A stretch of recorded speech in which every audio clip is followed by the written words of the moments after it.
We will continue our active efforts to take China's cooperation with the United Nations to a new level and make new and greater contributions to advancing the noble cause of the UN.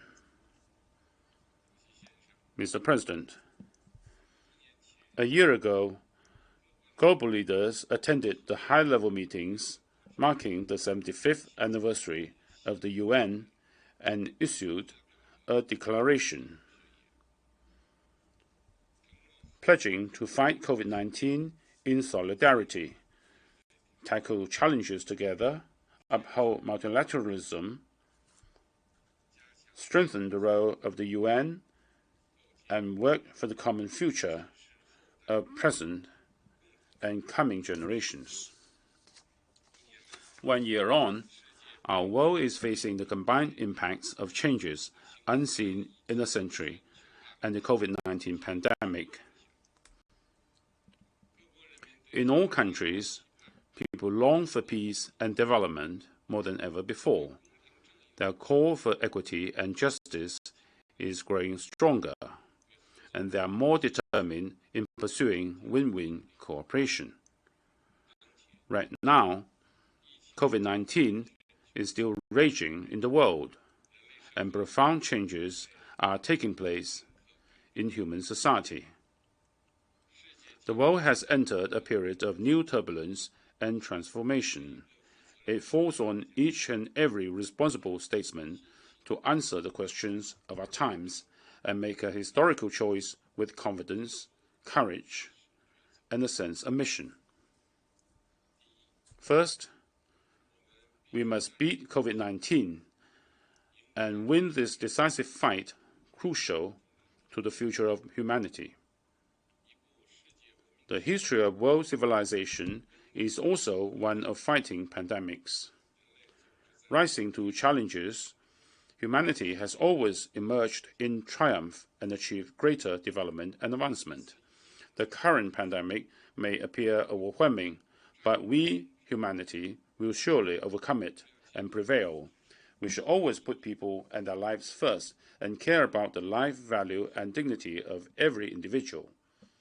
We need to respect science, take a science-based approach, and follow the laws of science. We need to both follow routine, targeted COVID-19 protocols and take emergency response measures, and both carry out epidemic control and promote economic and social development.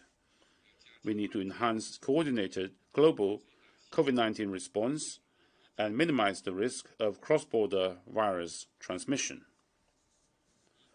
Vaccination is our powerful weapon against COVID-19.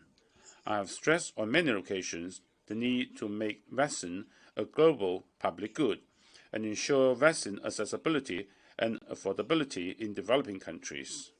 Of pressing priority is to ensure the fair and equitable distribution of vaccines globally.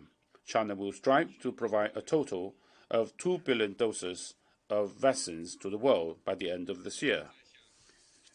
In addition to donating $100 million to COVAX, China will donate 100 million doses of vaccines to other developing countries in the course of this year. China will continue to support and engage in global science-based origins tracing and stands firmly opposed to political maneuvering in whatever form. Second, we must revitalize the economy and pursue more robust, greener, and more balanced global development. Development holds the key to people's well-being. Facing the severe shocks of COVID-19, we need to work together to steer global development towards a new stage of balanced, coordinated, and inclusive growth. To this end, I would like to propose a global development initiative. Staying committed to development as a priority. We need to put development high on the global macro policy agenda, strengthen policy coordination among major economies, and ensure policy continuity, consistency, and sustainability. We need to foster global development partnerships that are more equal and balanced, forge greater synergy among multilateral development cooperation processes, and speed up the implementation of the UN 2030 Agenda for Sustainable Development. Staying committed to a people-centered approach, we should safeguard and improve people's livelihoods and protect and promote human rights through development, and make sure that development is for the people and by the people, and that its fruits are shared among the people. We should continue our work so that the people will have a greater sense of happiness, benefit, and security, and achieve well-rounded development.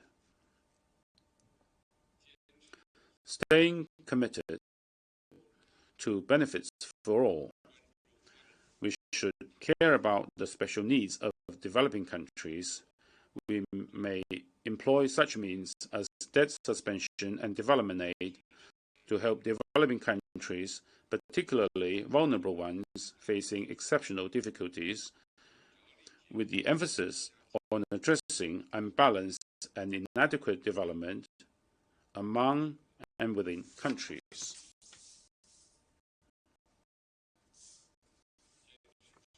Staying committed to innovation-driven development, we need to seize the historical opportunities created by the latest round of technological revolution and industrial transformation, redouble efforts to harness technological achievements to boost productivity and foster an open, fair, equitable, and non-discriminatory environment for the development of science and technology. We should foster new growth drivers in the post-COVID era and jointly achieve leapfrog development.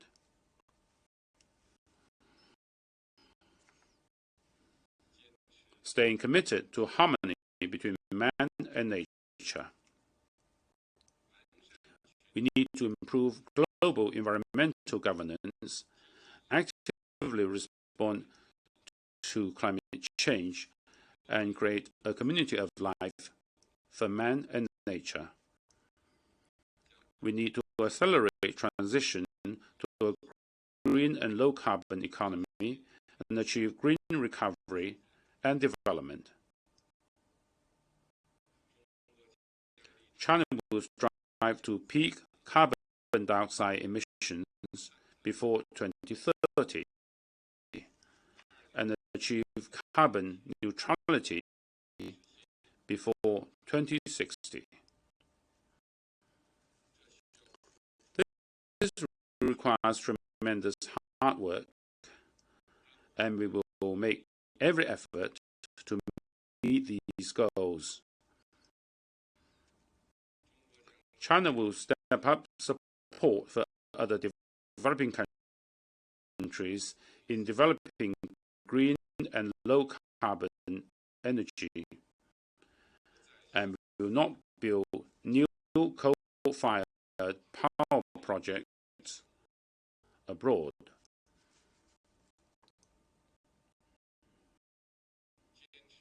Staying committed to results-oriented actions, we need to increase input in development, advance on a priority basis cooperation on poverty alleviation, food security, COVID-19 response and vaccines, development financing, climate change and green development, industrialization, digital economy, and connectivity, among other areas, and accelerate implementation of the UN 2030 Agenda for Sustainable Development, so as to build a global community of development with a shared future. China has pledged an additional $3 billion of international assistance in the next 3 years to support developing countries in responding to COVID-19 and promoting economic and social recovery. Third, we must strengthen solidarity and promote mutual respect and win-win cooperation in conducting international relations. A world of peace and development should embrace civilizations of various forms and must accommodate diverse paths to modernization. Democracy is not a special right reserved to any individual country, but a right for the people of all countries to enjoy. Recent developments in the international situation show once again that military intervention from the outside and so-called democratic transformation entail nothing but harm. We need to advocate peace, development, equity, justice, democracy, and freedom, which are the common values of humanity, and reject the practice of forming small circles or zero-sum games. Differences and problems among countries, hardly avoidable, need to be handled through dialogue and cooperation on the basis of equality and mutual respect. One country's success does not have to mean another country's failure. And the world is big enough to accommodate common development and progress of all countries. We need to pursue dialogue and inclusiveness over confrontation and exclusion. We need to build a new type of international relations based on mutual respect, equity, justice, and win-win cooperation, and do the best we can to expand the convergence of our interests and achieve the biggest synergy possible. The Chinese people have always celebrated and striven to pursue the vision of peace, amity, and harmony. China has never and will never invade or bully others or seek hegemony. China is always a builder of world peace, contributor to global development, defender of the international order, and provider of public goods. China will continue to bring the world new opportunities through its new development. Fourth, we must